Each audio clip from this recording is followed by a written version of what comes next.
Kenyans were with great clarity and unity, united in their voice, telling both Ruto and Gachagua that they stand impeached. They came in as a pair and they'll go home as a pair. That was the message of Kenyans. Indeed, it was very impressive that Kenyans were not diverted from the pressing national issues to power games. And they were able to put out their pressing needs, which should be looked after rather than the power games of impeachment.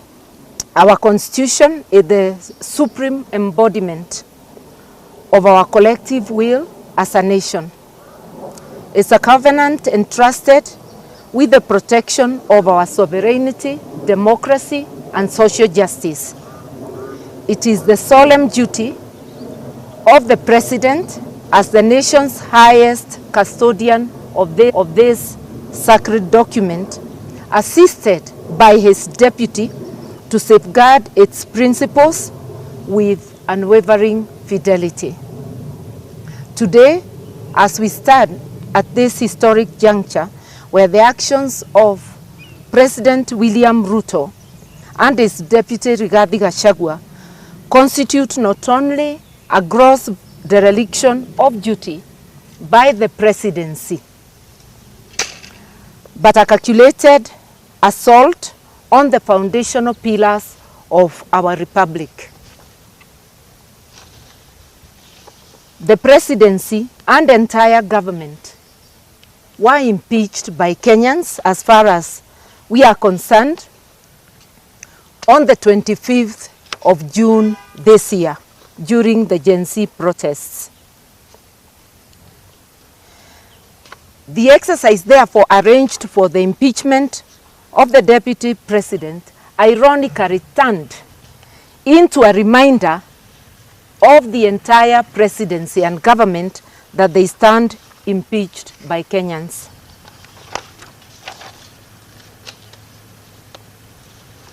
And I've already said that if they hoped to divert attention from the critical issues of the day, they were not able to do that. They failed miserably.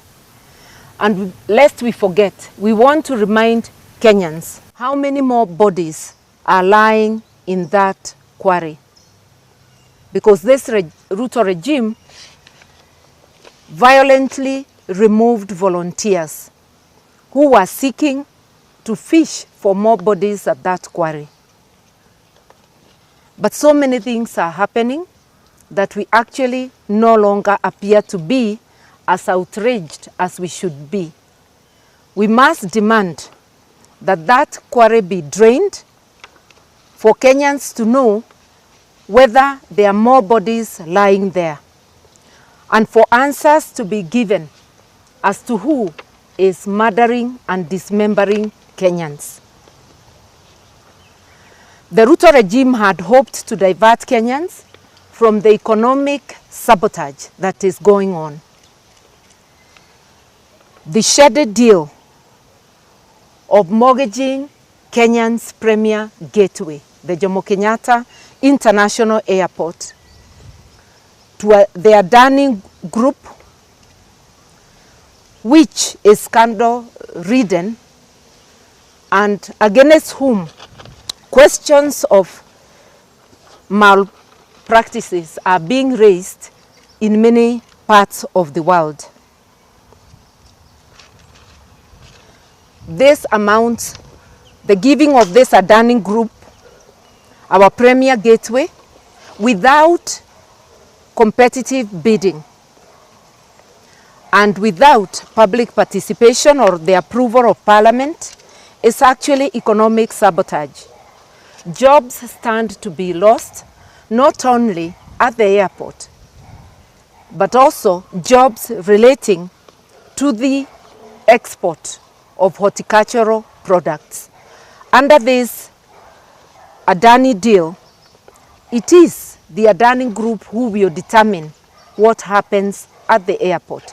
It means our many farmers, horticultural farmers, and those employed along that chain will be subjected to higher prices, because the Adani Group have not come as charity workers. They are coming to make money. It means the future of so many has been put in jeopardy. And that is why we call this economic sabotage. The same Adani Group is being given concession over power distribution. Again, this is economic sabotage. We are already suffering very high prices of power. We are subjected to that by KPLC. Now with the Adani Group, we cannot hope that things will be better. They can only be worse. You wonder why a regime would sabotage its own economy. And the only conclusion we can come to is that Adani is a front for cartels, high-placed cartels within the Ruto regime. We have also seen economic sabotage through the deliberate mismanagement of our mineral and marine wealth.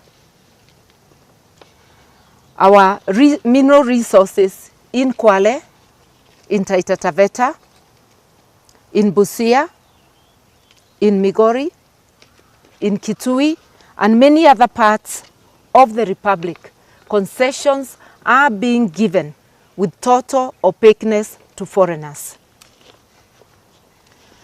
and with deliberate harm being occasioned to the host communities where these minerals are.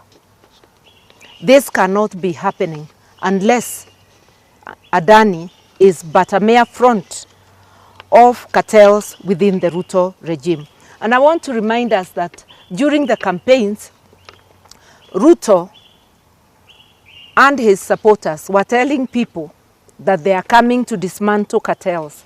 It appears they were talking of themselves coming in to remove, if at all there were cartels, and to perfect the art of capturing the state and putting it in the hands of cartels. We've also seen the dismantling of a working health system. You will remember that when the Ruto regime came in, NHIF was a going concern and was working for many Kenyans. I can testify that I know of many poor people who were not only assisted to get quality health services by NHIF, but some were assisted to travel to India for treatment. In the 2 years of the existence of the Ruto regime, NHIF had been run to the ground. Hospitals were no longer accepting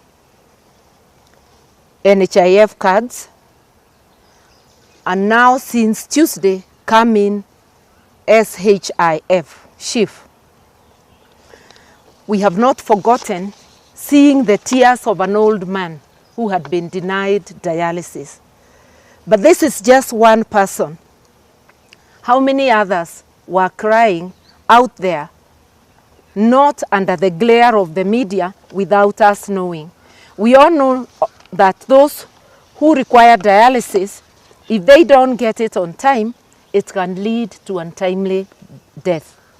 We do not know how many people and in what manner they have been affected by this clumsy transition from NHIF to SHIF. We also were told that SHIF was coming to expand the health services. We know that is a lie. We have seen indication that SHIF will actually restrict access to health for many. It is raiding the pockets of Kenyans, whereas under NHIF, every Kenyan was required to pay 500 shillings a month. SHIF is requiring employed Kenyans to forego 2.75, literally 3% of their salaries. These are already overtaxed Kenyans, and while their pockets are being raided, the services given by SHIF are wanting. There is information that for dental services, families will only access approximately 2,000.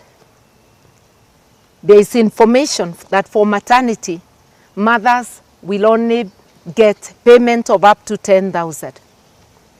Under Linda Mama, in public hospitals, women were accessing maternity services without paying. How many will be forced to deliver away from hospitals?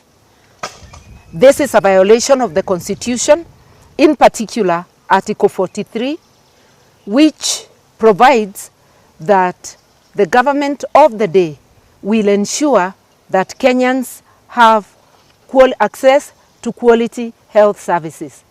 We should be transitioning, destroy Kenyans' food sovereignty. You are aware of several agricultural bills that have come up that are criminalizing agricultural activities by Kenyans. It is like the Ruto regime is determined to wipe away completely indigenous farming and instead put it in the hands of conglomerates. We know they began by bringing in GMOs. When the issue of agriculture is in the hands of conglomerates, poor people will not access seeds, which will be out of their range. And if agricultural activities are criminalized, it means we all have to depend on buying food from the shops. How many can afford? Instead of helping Kenya to be food secure, we are destroying any chance of Kenyans ever being the masters of their own destiny when it comes to food security. Amidst all these chaos and the chaotic rollout of SHIF, we have not had the elected leaders from the presidency to parliamentarians highlighting the suffering of Kenyans. Instead, they are all glued to the power games of impeachment. Kenyans are not diverted. The Kenyans' attention is not diverted to the issues of the day, and that's why participants in Elgeyo Marakwet were asking whether the impeachment of Gachagua will build the stadiums that were promised, whether it will bring the building of the roads that they have been promised and have not so far been built. In other words, Kenyans want their issues attended to, not side shows. And the message to the Ruto regime is clear: shape up or ship out. Governments are elected and leaders are elected to prioritize the needs of the people. But it appears that Ruto and his regime and the entire parliament are oblivious of the needs of the people. Only very few of the parliamentarians are focused on the issues of the people. We are calling upon Kenyans to continue raising their voices. This regime needs not only to be reminded of its duty, but it needs to be forced out if it cannot attend to the people's needs. We are calling on Ruto and his cronies to heed the call for justice that take us throughout the valleys and hills of Kenya.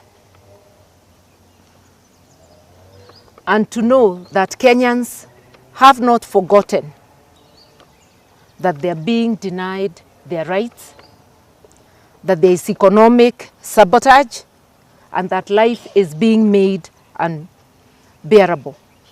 And that is why in one voice Kenyans have said, in order to preserve the very soul of our nation, Ruto and his deputy Gachagua'S and the entire government ought to do the honorable thing, exit the stage and pave way. Asante sana kwa kutazama Wasos TV. Kama uja subscribe na kuomba uweze kusubscribe. Kama umesubscribe nasema asante sana. Unaweza finya notification bell ndio wakati wote tunapata habari kama hii unakuwa wa kwanza kuipata. Hadi wakati mwingine nakutakia mchana ama usiku mwema. Asante sana.